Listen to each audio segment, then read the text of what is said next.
মাজারে হামলায় নির্বাচন বানচালের ষড়যন্ত্র দেখছে বিএনপি। স্বাভাবিক প্রক্রিয়ায় দেশ না চলার অভিযোগ। রাজবাড়ীতে লাশ পোড়ানোর ঘটনা খতিয়ে দেখছে সরকার। আগামী নির্বাচনে ক্লিন ইমেজের আওয়ামী লীগ নেতাদের মনোনয়ন দেবে জাতীয় পার্টি। অগ্রাধিকার পাবে গোপালগঞ্জ, ফরিদপুর অঞ্চল, জানালেন কো চেয়ারম্যান মোস্তফা। আর দুদিন পর ডাকসু নির্বাচন, শেষ সময়ে তুঙ্গে প্রচারণা।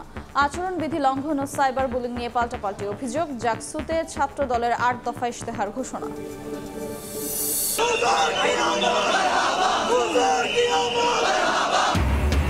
মানবজাতির মুক্তির দিশারি মহানবীকে স্মরণে জশ্নে জুলুস। ঈদে মিলাদুন্নবীর বর্ণাঢ্য আয়োজনে সারা দেশে মুসল্লির ঢল। চট্টগ্রামে পদদলিত হয়ে 2 জনের মৃত্যু। এবং বিসিবি নির্বাচনে লড়ছেন তামিম ইকবাল। সভাপতির পদ ছেড়ে প্রতিদ্বন্দ্বিতায় নামতে বললেন বুলবুলকে। নির্বাচনকে সরকারের প্রভাব মুক্ত রাখার আহ্বান। মনে হয় যে ওনার রিজাইন করে দেওয়া উচিত স্ট্রেট অ্যাওয়ে, বিকজ এটার কি গ্যারান্টি যেটা ফেয়ার থাকবে।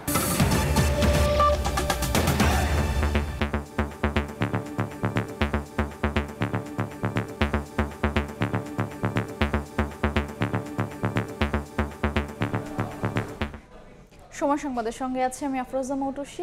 মাজার ভাঙা সহ সাম্প্রতিক অস্থিরতার সঙ্গে নির্বাচন বানচালের ষড়যন্ত্রের সম্পর্ক দেখছেন বিএনপি নেতারা। তারা বলছেন স্বাভাবিক প্রক্রিয়ায় চলছে না দেশ। তৌহিদি জনতার নামে দেশে যে নৈরাজ্য শুরু হয়েছে এর পেছনে আন্তর্জাতিক ষড়যন্ত্র রয়েছে বলেও অভিযোগ তাদের। দলগুলোকে জবরদস্তিমূলক আচরণ পরিহারের আহ্বান জানান নেতারা।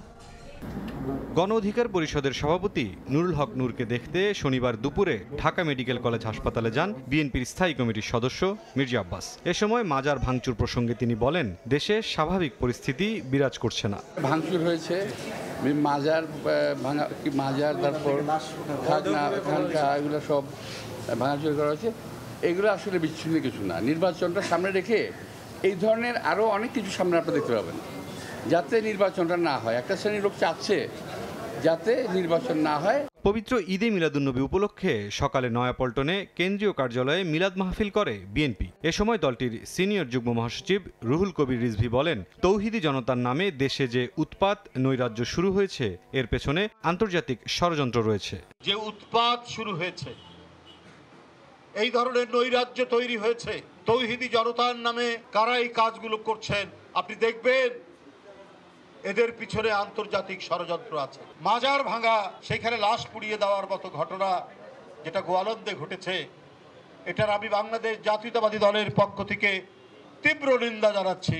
জাতীয় প্রেস ক্লাবে এক আলোচনায় যোগ দিয়ে নৈরাজ্যকর পরিস্থিতির জন্য সচিবালয় ও আইন শৃঙ্খলা বাহিনী থেকে ফ্যাসিস্টের দোসরদের না সরানোকে দায়ী করেন বিএনপির ভাইস চেয়ারম্যান শামসুজ্জামান দুদু। ডক্টর ইউনূসের প্রথম কাজ ছিল সচিবালয় পরিষ্কার করা, প্রথম কাজ ছিল আইন শৃঙ্খলা বাহিনী পরিষ্কার করা। রাজনৈতিক সিদ্ধান্ত যদি হয় তাহলে এই লোকগুলোকে ওখানে থাকার কথা না। দেশকে রক্ষা করতে পারে বিএনপি, সেই প্রমাণ বিএনপি দিয়েছে। বিকেলে দলের প্রতিষ্ঠাবার্ষিকী উপলক্ষে কলাবাগানে এক অনুষ্ঠানে স্থায়ী কমিটির সদস্য সালাউদ্দিন আহমদ বলেন, শুধু আইন পরিবর্তন করলেই কার্যকর সংস্কার হয় না। রাজনৈতিক দলগুলোর জবরদস্তিমূলক মনোভাব বাদ দেওয়ার আহ্বান তার। শুধুমাত্র আইন কানুন সংবিধান সংস্কারের মধ্য দিয়ে দেশের কার্যকর সংস্কার প্রবর্তন করা যায় না, প্রচলন করা যায় না, যতক্ষণ পর্যন্ত আমাদের মানসিক সংস্কার না হবে। রাজনীতির চর্চার ক্ষেত্রে যাতে জবরদস্তিমূলক কোনো মনোভাব আমাদের মধ্যে না থাকে। এদিকে জাতীয় পার্টির কার্যালয়ে হামলার ঘটনায় গভীর উদ্বেগ জানিয়ে গণমাধ্যমে বিবৃতি পাঠিয়েছে বিএনপি। ভয় ভীতি সৃষ্টি করে কোনো রাজনৈতিক দলের কার্যক্রমকে থামিয়ে দেয়া বহুদলীয় গণতান্ত্রিক নীতির সঙ্গে সামঞ্জস্যপূর্ণ নয় বলেও মনে করে দলটি। মুরসালিন হক জুনায়েদ, সময় সংবাদ, ঢাকা। মাজারে হামলা এবং কবর থেকে মরদেহ তুলে পোড়ানোর ঘটনায় নিন্দা জানিয়েছেন স্থানীয় সরকার উপদেষ্টা আসিফ মাহমুদ সজীব ভূঁইয়া। এই ঘটনা খতিয়ে দেখে ব্যবস্থা নেওয়ার আশ্বাস দেন তিনি। এ সময় মব আর রাজনৈতিক কর্মসূচির পার্থক্য বোঝার আহ্বান জানান উপদেষ্টা। এদিকে ফ্যাসিবাদ ফেরার চেষ্টা করলে তা কঠোরভাবে প্রতিহত করা হবে বলে জানান উপদেষ্টা আদিলুর রহমান খান। ঢাকার বাইরে আলাদা অনুষ্ঠানে কথা বলেন তিনি। শনিবার সকালে রাজধানীতে শেরেবাংলা কৃষি বিশ্ববিদ্যালয়ের অডিটোরিয়ামে পল্লী দারিদ্র্য বিমোচন ফাউন্ডেশনের নবনিযুক্ত কর্মকর্তা কর্মচারীদের নবীন বরণ অনুষ্ঠানে যোগ দেন স্থানীয় সরকার উপদেষ্টা আসিফ মাহমুদ সজীব ভূঁইয়া।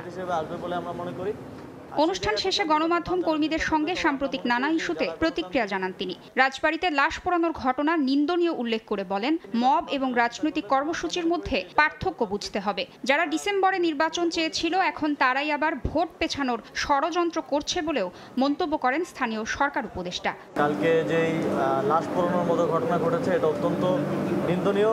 কোন অফিসারের আসলে দায় আছে এবং কাদের নিবৃত্ত থাকার কারণে কিংবা দায়িত্ব পালনে অবহেলার কারণে এই ধরনের পরিস্থিতি তৈরি হয়েছে সেটা আমরা দেখব। যারা ডিসেম্বরে ইলেকশন চেয়েছিল বা বিভিন্ন সময় ইলেকশনের দাবি করেছে তাদের অনেকেই আবার এখন ইলেকশন চাচ্ছে না কিংবা ইলেকশন পিছানোর নির্বাচন পিছানোর না ষড়যন্ত্রে জড়িত হচ্ছে। আওয়ামী লীগকে ফিরিয়ে একটা ইনক্লুসিভ ইলেকশন করার পরিকল্পনা তাদের মাথায় ছিল। আদালতে বিচারকের সামনে সাংবাদিকের ওপর হামলার ঘটনা প্রসঙ্গে উপদেষ্টা আসিফ মাহমুদ সংশ্লিষ্ট কর্তৃপক্ষের দৃষ্টি আকর্ষণ করে বলেন, এ ধরনের ঘটনা ন্যাক্কারজনক।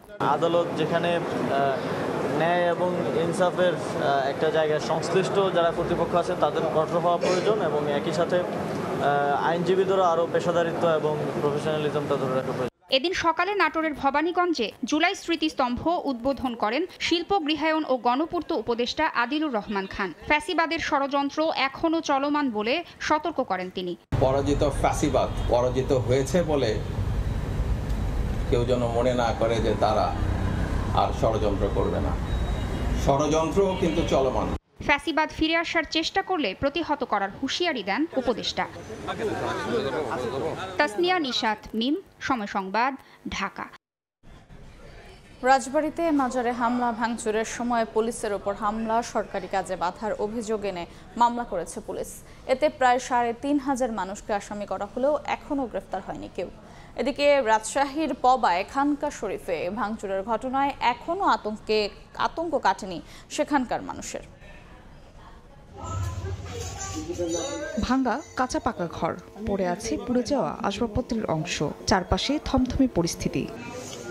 শনিবার সকাল থেকে গোয়ালন্দ ঘাট এলাকায় নুরাল পাগলার মাজারের সামনে ভিড় করেন উৎসুক জনতা। গরু সাইড দিয়ে নিয়ে গেছে, যাবতীয় জিনিস মালপাতি সম্পূর্ণ নিয়ে গেছে, মানুষ সম্পূর্ণ সবকিছু নিয়ে গেছে, তস করে ভেঙে জুয়ে ফেলাইছে।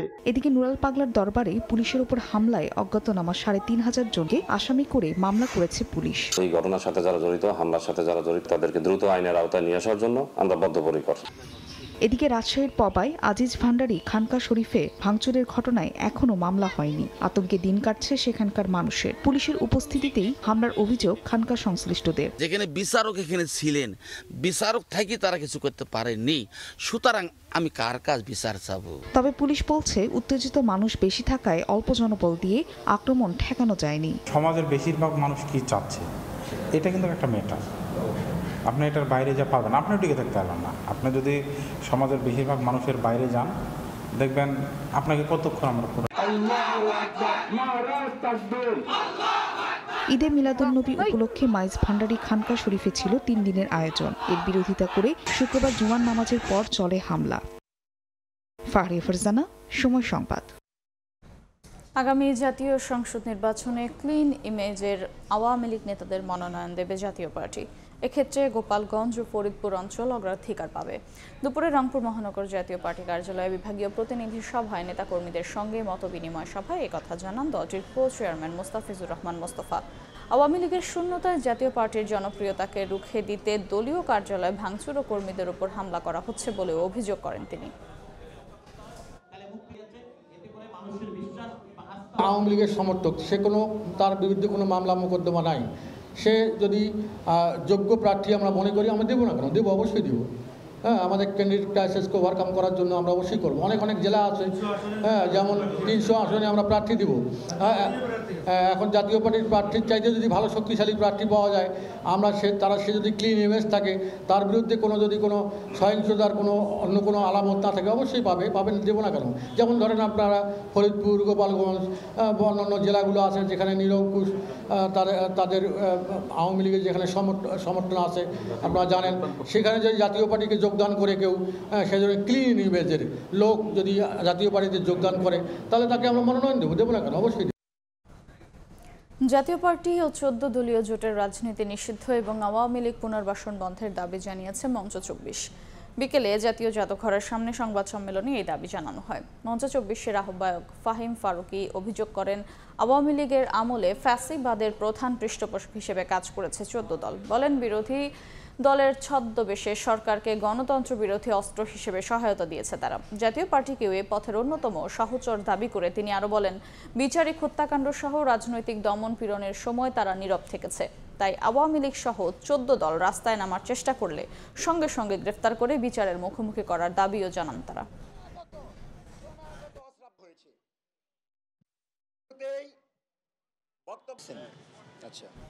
ছাত্র সংসদ নির্বাচনের খবর।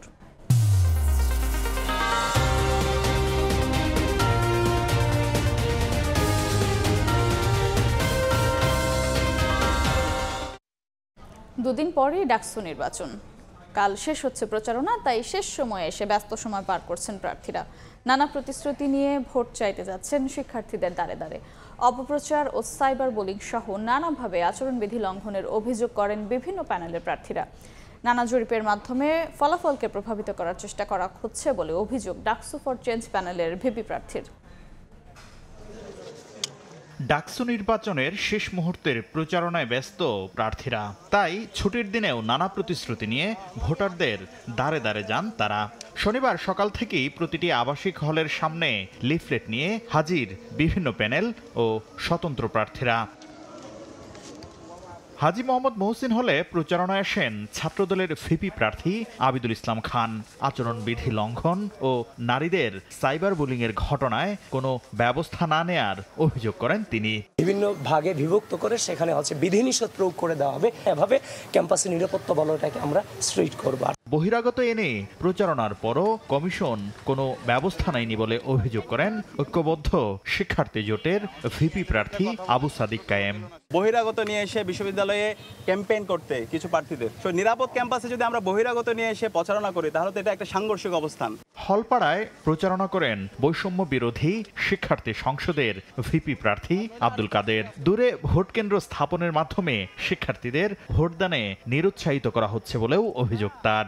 খুবই ইঞ্জিনিয়ারিং করা হচ্ছে ভোট কেন্দ্রের মধ্যে, কারণ শিক্ষার্থীদেরকে কিভাবে ভোট বিমুখ করা যায় সেটা আমার মনে হয় বিশ্ববিদ্যালয় প্রশাসন একটা পায়ে তারা চালিয়ে যাচ্ছে। মধুর ক্যান্টিন থেকে প্রচারণা শুরু করেন ডাকসু ফর চেঞ্জ প্যানেলের ভিপি প্রার্থী বিন ইয়ামিন মোল্লা। নানা জরিপের মাধ্যমে ফলাফল প্রভাবিত করার অভিযোগ করেন তিনি।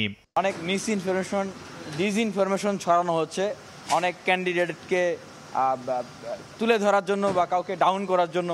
শেখ ফজিলাতুন্নেসা মুজিব হলে প্রচারণায় আসেন স্বতন্ত্র শিক্ষার্থী ঐক্যের ভিপি প্রার্থী ওমামা ফাতেমা। নিরুৎসাহিত করতেই নারীদের হলের ভোট কেন্দ্র দূরে স্থাপন করা হয়েছে এমন অভিযোগ করেন তিনি। বঙ্গমাতা হল, কুয়েত মৈত্রী হল, তাদের ভোট কেন্দ্র এখানে সামনের সমাজ কল্যাণ ইনস্টিটিউটে না দিয়ে সেটা সেই দূরে ক্যাম্পাসের ভিতরে ঢাকা ইউনিভার্সিটি টিচার্স ক্লাবে দিয়েছে। There is a huge possibility যে কুয়েত মৈত্রী এবং বঙ্গমাতা থেকে শিক্ষার্থীদের আসলে পার্টিসিপেশনটা অনেক কম হবে। রোববার রাত 12টা পর্যন্ত চলবে ডাকসু নির্বাচনের প্রচারণা। শাকির আহমেদ, সময় সংবাদ, ঢাকা। এই মুহূর্তে ঢাকা বিশ্ববিদ্যালয় ক্যাম্পাসে আছেন সহকর্মী মাসুদুর রহমান, সরাসরি যাচ্ছি তার কাছে। ঢাকা বিশ্ববিদ্যালয় কেন্দ্রীয় ছাত্র সংসদ ও হল সংসদ নির্বাচনের প্রচারণার একেবারেই শেষ প্রান্তে। আর মাত্র একটি দিন হাতে আছে প্রার্থীদের, সেটির ব্যস্ততায় আমরা আজকে ক্যাম্পাসে ঘুরে দেখেছি। আর এইসব প্রচারণা ছাপিয়ে যে বিষয়টি প্রার্থীদের মধ্যে সবচেয়ে বেশি আতঙ্ক কাজ করছে সেটি হচ্ছে অনলাইন প্রোপাগান্ডা। কিছুক্ষণ আগে আমি যে জায়গাটিতে আছি এখন, চিফ রিটার্নিং অফিসারের কার্যালয়ে ছাত্রদলের যে প্যানেল, সেই প্যানেলের পক্ষ থেকে একটি আনুষ্ঠানিক অভিযোগ দেওয়া হয়েছে এবং সেই অভিযোগে বলা হয়েছে ডিইউ ইনসাইডার, ঢাকা বিশ্ববিদ্যালয়ের শিক্ষার্থী সংসদ 1, শিক্ষার্থী সংসদ 2, এই 3টি পেজের মাধ্যমে তাদের বিরুদ্ধে নানা ধরনের প্রোপাগান্ডা তারা ছড়াচ্ছে বলে সেই অভিযোগে তারা উল্লেখ করেছে। এবং তারা বলেছে এই যে প্রোপাগান্ডা, এটার কারণে নির্বাচনী যে পরিবেশ সেটি বিনষ্ট হতে পারে, বিঘ্নিত হতে পারে।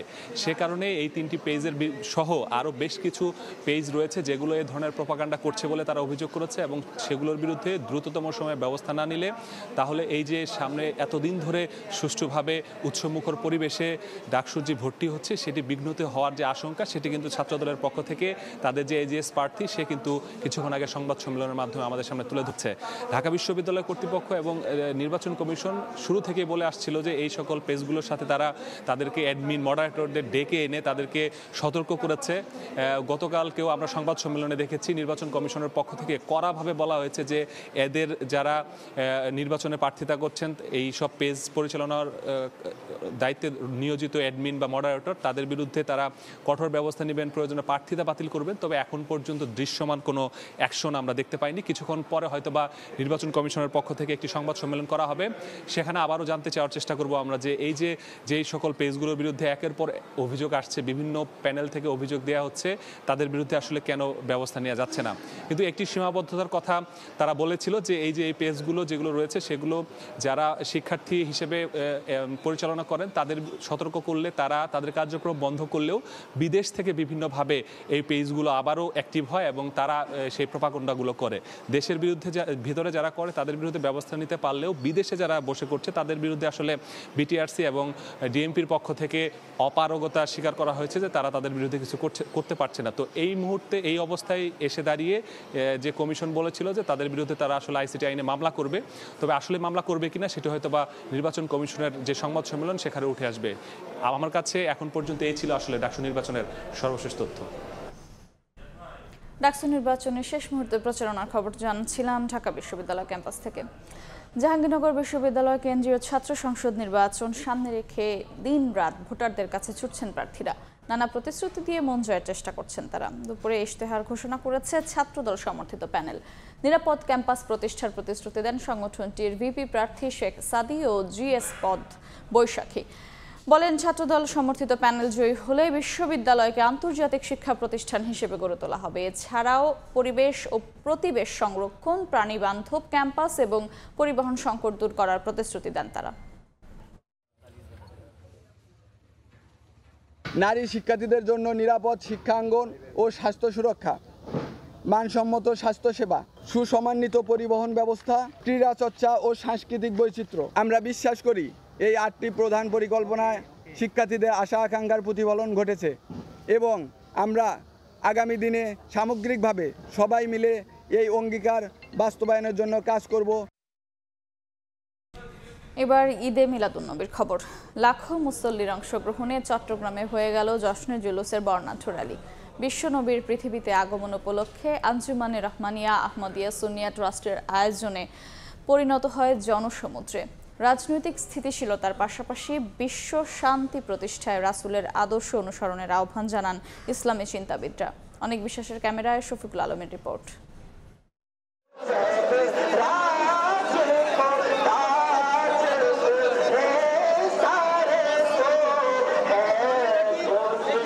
মুখে রাসূলের শানে দরুদ আর হাতে কালেমা খচিত পতাকা। মহামানবের প্রতি ভালোবাসায় লাখো প্রেমীর সমাগম। শনিবার চট্টগ্রাম নগর জুড়ে পবিত্র ঈদে মিলাদুন্নবী জশ্ন জুলুসে ঢল নামে ধর্মপান মুসল্লির। এদিন সকালে পাকিস্তান থেকে আসা আওলাদে রসুল সৈয়দ মোহাম্মদ সাবির শাহকে বহন করা কাছে ঘেরা গাড়িটি ১৬ শহর খানকা থেকে বের হয়। এটি যখন মুরাদপুর পৌঁছায় তখন দক্ষিণ ও উত্তর চট্টগ্রাম, ৩ পার্বত্য জেলা এবং কক্সবাজার সহ সারা দেশ থেকে আসা লাখো ধর্মপান মানুষের স্রোত নামে নগর জুড়ে। জিকির আজকার, নবীর উপর দরুদ ও সালাম ছাড়া আর কিছু সকল জাতি আজকে এই বিশেষ দিনটির জন্য অপেক্ষা করে। মুরাদপুর ২ নম্বর গেট, জিসি সহ বিভিন্ন সড়ক প্রদক্ষিণ করা ৪ কিলোমিটার দীর্ঘ এই শোভাযাত্রায় ছিল মোটরসাইকেল র্যালি। রাস্তার দুই পাশে ঢল নামে মানুষের। আমাদের রসুলের মেসেজ হচ্ছে শান্তি, মানবতা। আমাদের বাংলাদেশে যেন এই শান্তি মানবতাটা ফিরে আসে। প্রত্যেক মুসলমানের জন্য সবচাইতে বড় ঈদ হলো ঈদে মিলাদুন্নবী। শান্তি প্রতিষ্ঠায় নবীর আদর্শে উজ্জীবিত হওয়ার কথা জানান আয়োজক ও ইসলামী চিন্তাবিদরা। আজকে আমরা মানবিক অধিকার বলতেছি যে হুজুর বলছেন আগে এইটা প্রবর্তন করে গেছেন আবার নবী হযরত মুহাম্মদ সাল্লাল্লাহু আলাইহি ওয়াসাল্লাম। আমরা সবসময় শান্তির কথা বলি, আমাদের হুজুর কেবলাও সেই মেসেজ দিয়েছে। ইনশাআল্লাহ গত ৫৪ বছর ধরে জামিয়া থেকে, আঞ্জুমান থেকে সেই মেসেজ কিন্তু শুধু এই দেশে নয়, বিশ্বব্যাপী ছড়িয়ে পড়েছে। রাসূল পাক আসেন জমিনে শান্তি প্রতিষ্ঠা করার জন্য, যেখানে সারা পৃথিবী শান্তি প্রতিষ্ঠা করার বিষয়, সেখানে বাংলাদেশ একটা ছোট্ট জায়গা। ইচ্ছে থাকলে উপায় হয়, এই বাংলাদেশে রসুল পাকের আদর্শ দিয়ে শান্তি প্রতিষ্ঠা করা সম্ভব। आपने जिस तरह एक उम्मत की आपने शिराज़ाबंदी की, जिस तरह एक पूरी उम्मत को यकजा किया और पूरी इंसानियत के लिए मिसालें कायम की। আঞ্জুমানে রহমানিয়া সুন্নিয়া ট্রাস্টের আয়োজনে 1974 সাল থেকে মহানবীর প্রতি ভালোবাসায় প্রতি বছর হয়ে আসছে এই বিশাল আয়োজন।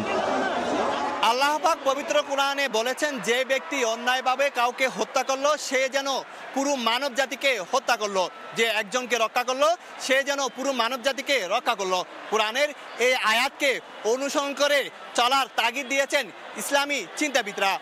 শফিকুল আলম, সময় সংবাদ, চট্টগ্রাম। মানবতার মহান শিক্ষক বিশ্বনবী হজরত মুহাম্মদ সাল্লাল্লাহু আলাইহি ওয়াসাল্লামের আগমন ও বিদায়ের দিনটি স্মরণে জশ্নে জুলুস হয়েছে রাজধানীতেও। ঈদে মিলাদুন্নবী শোভাযাত্রায় অংশ নেন হাজার হাজার মানুষ। তারা বলেন, সারা পৃথিবীতে শান্তি প্রতিষ্ঠা করতে পারে একমাত্র মহানবীর আদর্শ।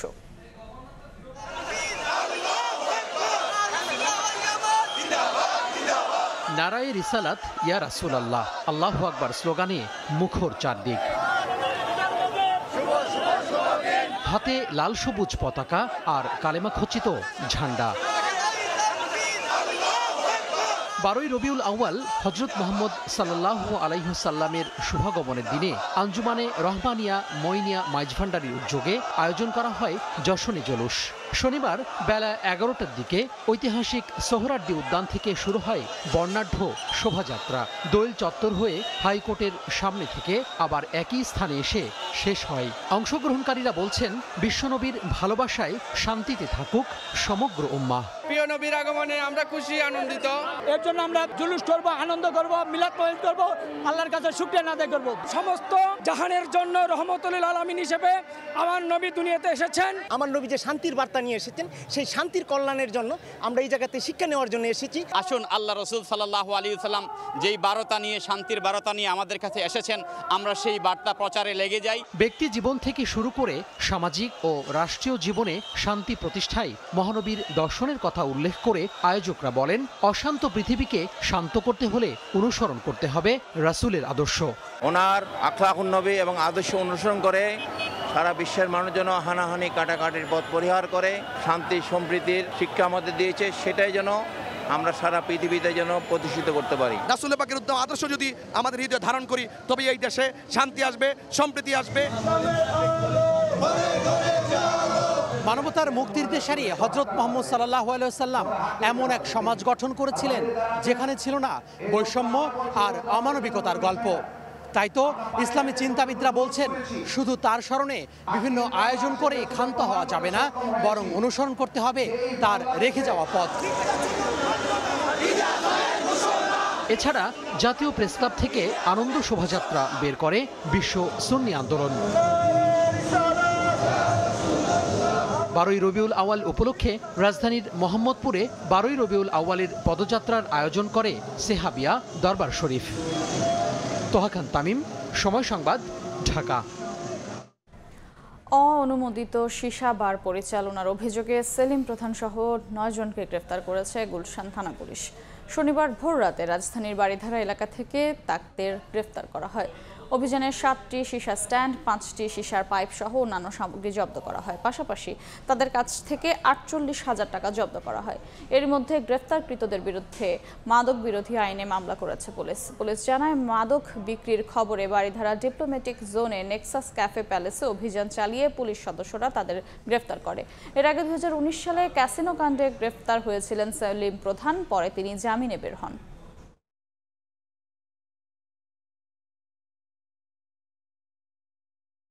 কোনো ব্যাংকের মূলধন 10% কম এবং লোকসানে থাকলে মালিকদের লভ্যাংশ ও কর্মীদের বোনাস দিতে পারবে না। বিকেলে রাজধানীর একটি হোটেলে আলোচনার সভায় ভার্চুয়ালি যুক্ত হয়ে কথা জানান বাংলাদেশ ব্যাংকের গভর্নর আহসান এইচ মনসুর। আমরা আইন করে দিয়েছি যে কোনো ব্যাংক যদি তাদের non performing loan fully provision করা না হয়, তারা ডিভিডেন্ড দিতে পারবে না। যদি কোনো ব্যাংকের ক্যাপিটাল 10%-এর নিচে হয়, তারা ডিভিডেন্ড দিতে পারবে না। এবং যদি কোনো প্রফিট থাকে সেই সব ব্যাংকের, সেই প্রফিটগুলো এই প্রভিশনিং রিকোয়ারমেন্ট মিট করতে ব্যবহার করা হবে এবং ক্যাপিটাল বিল্ড আপ করতে ব্যবহার করা হবে। এটা ডিভিডেন্ড হিসেবে দিয়ে দেওয়া যাবে না।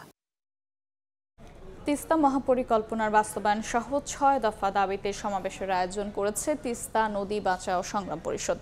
এই বিষয়ে বিস্তারিত জানাতে রংপুরের তিস্তার পাড়ে আছেন সহকর্মী নাজমুল ইসলাম নিশাত। সরাসরি যাচ্ছি তার কাছে।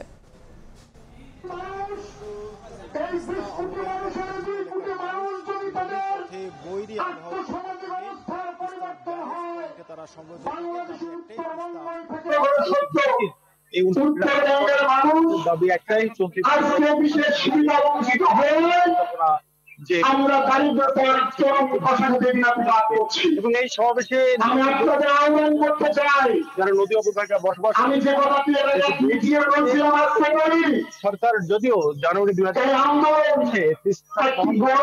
মায়ের সমান, কিন্তু তাদের যে দাবি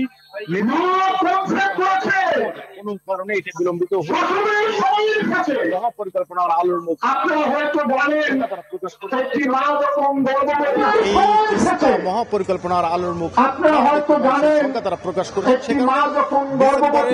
তিস্তা মহাপরিকল্পনার যে আনুষ্ঠানিক কার্যক্রম সেটি উদ্বোধনের দাবি জানানো নদীর দুই পারের মানুষ তিস্তা বলছে যে প্রতি বছর তিস্তার ভাঙন এবং প্লাবনে লাখ লাখ মানুষ ক্ষতির মুখে পড়ছেন।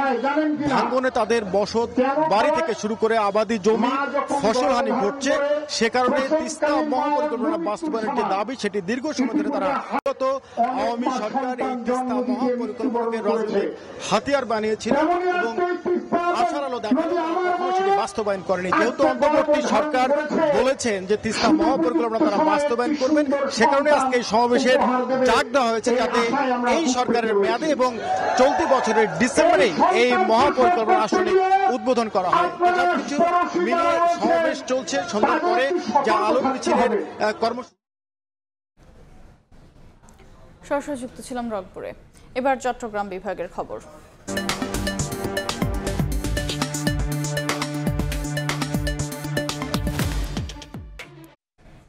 বন্দরনগরী চট্টগ্রামে লবণাক্ততা ও পানি সংকট নিরসনে প্রায় 5,000 কোটি টাকার বিশাল প্রকল্প নিয়েছে ওয়াসা। দৈনিক 60 কোটি লিটার পানি পরিশোধন ক্ষমতার এই প্রকল্প বাস্তবায়ন হবে 3 ধাপে। নুরুল জামাল আতিকের ছবিতে ফেরদৌস লিপির রিপোর্ট। কর্ণফুলী ও হালদা নদী থেকে পানি নিয়ে 4টি শোধনাগারে পরিশোধন করে চট্টগ্রাম ওয়াসা চাহিদার বিপরীতে দৈনিক সর্বোচ্চ 50 কোটি লিটার পানি সরবরাহ করে নগরীর গ্রাহক পর্যায়ে। তবে প্রতিদিন ঘাটতি ছাড়াও শুষ্ক মৌসুমে প্রায় 3 থেকে 4 মাস পানির উৎসস্থলে দেখা দেয় লবণাক্ততা। এতে পানির উৎপাদন কমিয়ে দেয় সংস্থাটি, ফলে নগরীতে পানির তীব্র সংকট দেখা দেয়। অবশেষে এই দুটি সংকট কাটিয়ে উঠতে প্রায় 5,000 কোটি টাকার নতুন একটি প্রকল্পে হাত দিয়েছে চট্টগ্রাম ওয়াসা।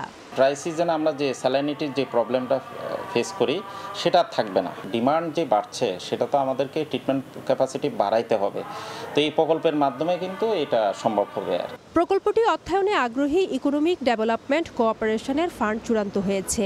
এরই মধ্যে প্রকল্পের সম্ভাব্যতা যাচাইয়ের প্রাথমিক প্রস্তাবও পরিকল্পনা মন্ত্রণালয় অনুমতি দিয়েছে। 3টি ধাপে বাস্তবায়ন হবে প্রকল্পটি। তাদের ফান্ডিংসের উপরে বেসিস করে আমরা ডিবিপি তৈরি করবো আর কি। তো সেখানে আমাদের ইনটেকে আমরা 60 কোটি লিটারের ইনটেক করব, কিন্তু আমরা ফার্স্টে ট্রিটমেন্ট প্ল্যান করব আমরা 20 কোটি লিটারের।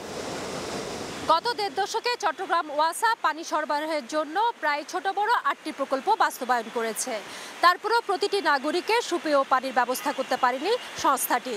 এক্ষেত্রে বিশেষজ্ঞরা বলছেন প্রকল্প বাস্তবায়নের আগে সমন্বিত সমীক্ষা যেমন প্রয়োজন, তেমনি বন্ধ করা প্রয়োজন সিস্টেম লস। এই যে সমীক্ষাগুলো বাইরের দেশ যে করে দিচ্ছে, আমি বলতেছি না যে সেটা মানে ভুল করছে তারা, বাট এগুলো কিন্তু আসলে আমার মনে হয় আরও যথাযথ হচ্ছে কিনা সেগুলো কিন্তু প্রকৌশল বিশ্ববিদ্যালয়ের মাধ্যমে কিন্তু তারা ভেটিং করতে পারে।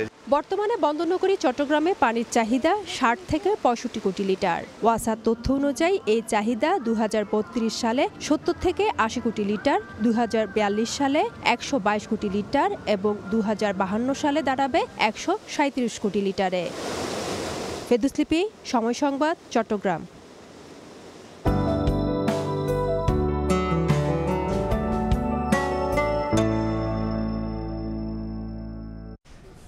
দেখে নেব এখনকার বাতাসের মানসূচক। বায়ুমান বিষয়ক সংস্থা আইকিউএয়ারের সূচক অনুযায়ী বাংলাদেশে এখনকার বাতাসের মান: ঢাকা বিভাগের বায়ুর মান ৬২, যা সন্তোষজনক, বাতাসের আর্দ্রতা ৫৩%। চট্টগ্রাম বিভাগে বায়ুর মান ৫৬, এটি সন্তোষজনক, বাতাসের আর্দ্রতা ৭৬। রাজশাহী বিভাগে বায়ুমান ৮৭, এটিও সন্তোষজনক, আর্দ্রতা ৬৮। সিলেট বিভাগে বায়ুর মান ৬২, যা সন্তোষজনক, বাতাসের আর্দ্রতা ৬৩%। খুলনা বিভাগের বায়ুমান ৬৬, এটি সন্তোষজনক, বাতাসের আর্দ্রতা ৬৪। বরিশাল বিভাগে বায়ুর মান ৫৮, যেটি সন্তোষজনক, আর্দ্রতা ৬৪। রংপুর বিভাগের বায়ুমান ৭৭, এটি সন্তোষজনক, বাতাসের আর্দ্রতা ৬১। ময়মনসিংহ বিভাগের বায়ুর মান ৬৭, এটিও সন্তোষজনক, বাতাসের আর্দ্রতা ৬৪%। সারা দেশে বায়ুর মান সবচেয়ে ভালো চট্টগ্রামে ৫৬ আর সবচেয়ে খারাপ রাজশাহীতে ৮৭। খেলার খবর। বিসিবি নির্বাচন করতে চাইলে সভাপতি পদ থেকে আমিনুল ইসলাম বুলবুলকে পদত্যাগ করতে বললেন তামিম ইকবাল। নির্বাচনকে সরকারের প্রভাবমুক্ত রাখারও আহ্বান জানান জাতীয় দলের সাবেক অধিনায়ক। আসন্ন বিসিবি নির্বাচনে ক্লাব ক্যাটাগরি থেকে অংশ নেবেন তামিম। এখনই সভাপতি হওয়া নিয়ে কিছু ভাবছেন না। আপাতত লক্ষ্য পরিচালক হিসেবে নির্বাচিত হয়ে বিসিবিতে যুক্ত হয়ে ক্রিকেট উন্নয়নে কাজ করা। তামিমের সাক্ষাৎকার নিয়েছেন সাজিদ মুস্তাহিদ। বাংলাদেশ দলের অন্যতম সফল অধিনায়ক সাবেক অধিনায়ক তামিম ইকবাল, যিনি এর মধ্যে বলেছেন বিসিবি নির্বাচনের পরিচালক পদে প্রতিদ্বন্দ্বিতা করবেন। তার সঙ্গে কথা বলবো। তার জন্য তার এই চ্যাপ্টারটা কিন্তু তার ক্যারিয়ার একদমই নতুন। তিনি দীর্ঘদিন মাঠে খেলেছেন, প্রায় 2 দশক। তিনি এখন সংগঠক হিসেবে আসতে চান। কি পরিকল্পনা তার, কেন হঠাৎ তিনি সংগঠক হতে চাইছেন, কি কাজ করতে চান, এগুলো তার কাছে জানতে চাই। বুলবুল ভাই যে বিষয়টা বললেন, আমার কাছে মনে হয় যে ঘুরায় ফিরায় কথাটা না বলে স্ট্রেট বলে দিলে খুব ভালো যে আমি ইলেকশন করবো। ইলেকশন করা তো খারাপ কোনো কিছু না। ইলেকশন করা তো প্রত্যেকটা মানুষের অধিকার আছে, যদি সে ওই বক্সগুলো টিক করে, যদি তার কাছে কাউন্সিলরশিপ থাকে, যদি তার ডিস্ট্রিক্ট ডিভিশনে কন্ট্রিবিউশন থাকে, যদি ক্যাটাগরি সি যেটা ক্রিকেটার্স কোটা ওটাতে যদি কোয়ালিফাই করে, তো ইলেকশন করব। অমুকে বললে আমি ইলেকশন করব, অমুকে বললে আমি ইলেকশন করব। আমার কাছে মনে হয় যে এই স্টান্স থেকে বের হয়ে এসে স্ট্রেট বলা উচিত আমি ইলেকশন করব। এখানে কোনো পক্ষপাতী থাকা উচিত না। বুলবুল ভাই যে বিষয়টা বলেছেন, প্রবলেম হলো যে আমি যেটা বললাম যে ওনার কিছু কমেন্টগুলা ওনাকে আসলে বিপদে একটু ফালাবে, বিকজ উনি বলেছেন যে যদি উনি চায় তাহলে আমি আসবো। এই কোয়েশ্চেনগুলো রেজ হয়।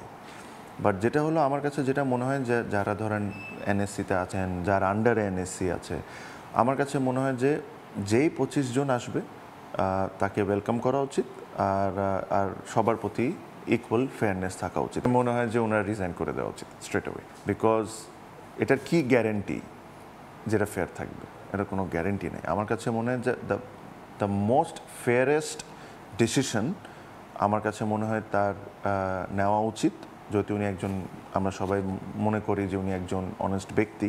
যদি উনি ইলেকশন করবেন তখন আর এটা নিয়ে কারো যদি কোনো ক্লেম থাকতেই পারে না। উনি ইলেকশন থেকে বিসিবি থেকে রিজাইন করে স্টেপ ডাউন করবেন, বিকজ এখন তো 25-26 দিনের ব্যাপার। তো এখন আপনি যদি 5 দিন আগে যাই রিজাইন করেন তাহলে তো ওটার কোনো মিনিং হলো না। সো আমার কাছে মনে হয় যে উনি একটা ট্রেন্ড সেট করতে পারেন যে ইলেকশনের 1 মাস আগে আমি রিজাইন করে দিয়েছি, তাহলে এটা একটা ভালো দিক হয়। যে আগে আপনি ডিরেক্টর হন, যেটা আপনার হাতে আছে, আপনি কন্টেস্ট করবেন, আপনাকে যদি কাউন্সিলরগুলো ভোট দেয় তাহলে আপনি ডিরেক্টর হয়ে আসবেন।